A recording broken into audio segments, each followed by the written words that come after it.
empregador, no período concessivo, ou seja, no ano posterior ao ano da aquisição do direito a férias, não conceder as férias ao empregado. O que acontece? Aí está o ponto. E é nesse ponto que acontece a maior parte das fraudes. Se o empregador, após o período concessivo, que são os 12 meses, ele não conceder as férias ao empregado, ele terá que indenizar o empregado em férias dobradas. Não dobradas, não que ele vai tirar o dobro do período de descanso, mas ele vai ter que indenizar financeiramente aquele empregado para aquele período de férias não gozadas. Então, se por exemplo o empregado tivesse direito a receber R$ 2.000 de férias, gozando os 30 dias, ele receberia o salário mais um terço, vamos supor que desse os R$ 2.000.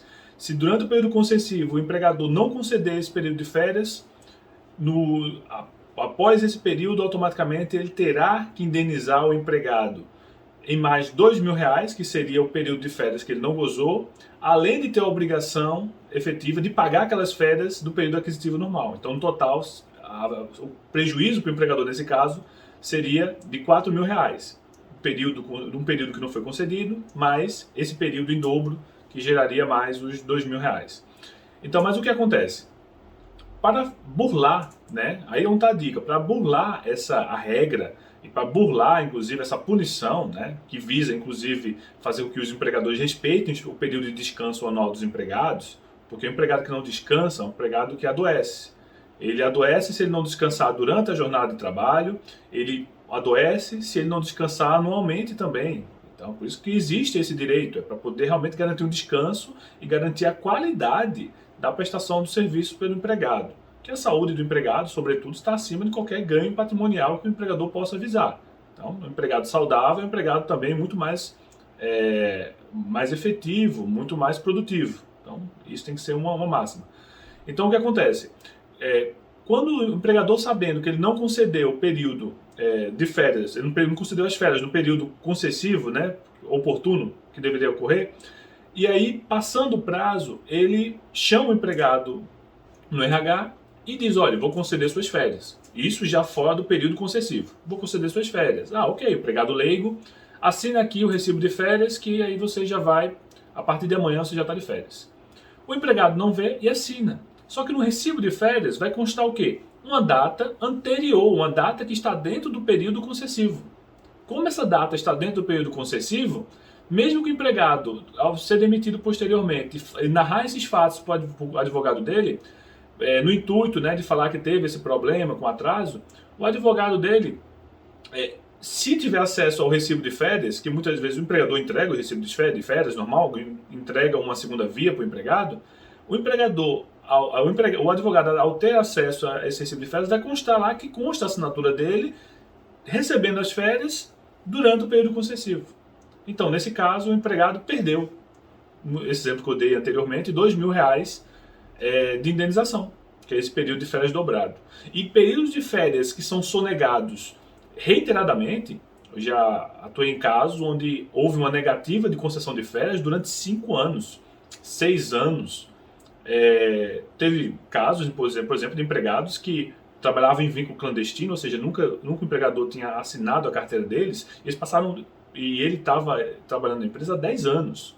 Nessas hipóteses, quando há períodos alongados de negativa da concessão de férias, o empregador pode ser condenado ao pagamento de danos morais, indenização por danos morais, pelo chamado dano existencial.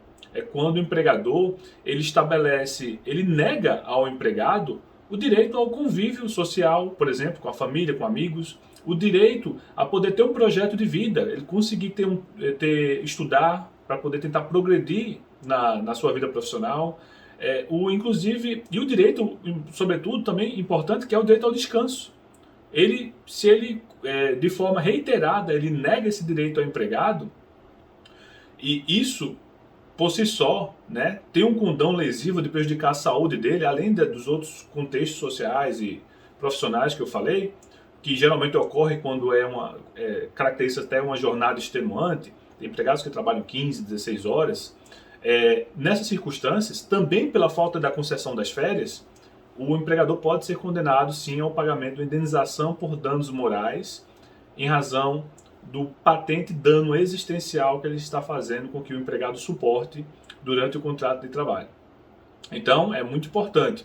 Parece ser uma besteira, quase ninguém fala, na verdade ninguém fala em vídeo nenhum, de um detalhe simples. Falam das férias, que tem que ter o pagamento de um terço, tem um período concessivo, aquisitivo, mas esquecem de algo muito importante. Os empregados simplesmente não se atentam que os empregadores estão se beneficiando dessa desatenção na hora de assinar o recibo de concessão de férias. Tá? Então, a mesma regra que eu já passei em vídeos anteriores relacionados a cuidados na hora de assinar o termo de rescisão, vocês precisam ter também na hora de assinar qualquer recibo, inclusive até um contra-cheque. Constar se os valores que estão sendo discriminados, seja no contra-cheque, seja no recibo de férias, são os valores que efetivamente vocês já receberam. No caso do contra-cheque, por exemplo, ou na rescisão. No caso das férias, se o empregador programou para você iniciar o gozo de férias amanhã, no seu recibo de férias tem que constar, primeiro, o dinheiro que está no recibo, o valor líquido, já deve constar na sua conta bancária, né, porque ele tem a obrigação de fazer o depósito com dias de antecedência ao início do gozo das férias, e também a data que consta no documento tem que ser a data real, concreta, de que você está assinando. Não pode ser uma data retroativa. Isso é muito importante, para você não ter que ficar contando prazo, saber se está no período concessivo ou não. Se você se atentar para isso, apenas para assinar na data concreta que você teve acesso ao documento, você já vai se eximir desse prejuízo considerável, prejuízo muito razoável. Tem casos, inclusive, de pessoas com vários períodos de férias atrasados, que não gozaram 3, 4, 5 anos de férias. Quando são demitidos, o empregador chama no RH e faz o empregado assinar todos os períodos de férias de uma vez. Todos os períodos de uma vez. Com isso, a um só tempo, o empregado perde o direito a 5 férias indenizadas, né, que seriam 5 períodos dobrados, mais os 5 períodos de férias que ele não concedeu, por exemplo, porque às vezes ele concede só as férias, mas não concedeu dobrado. E além disso, vai prejudicar muito o pedido de indenização por danos morais em razão do dano existencial. Porque se você assinou um recibo que você gozou férias e ainda no período corretamente, é óbvio, né, que no processo vai ficar muito complicado provar que você, já que tem a sua assinatura no documento, não assinou aquele documento, que você realmente não gozou as férias. Tá ok? Então, muita atenção na hora de assinar qualquer documento relacionado ao contrato de trabalho, para não ter prejuízo. Tá bom? Então, qualquer dúvida, podem deixar nos comentários e compartilhem esse vídeo aí para mais pessoas ficarem informadas e terem seus direitos resguardados, tá ok? Então, até mais, até o próximo vídeo. Fui!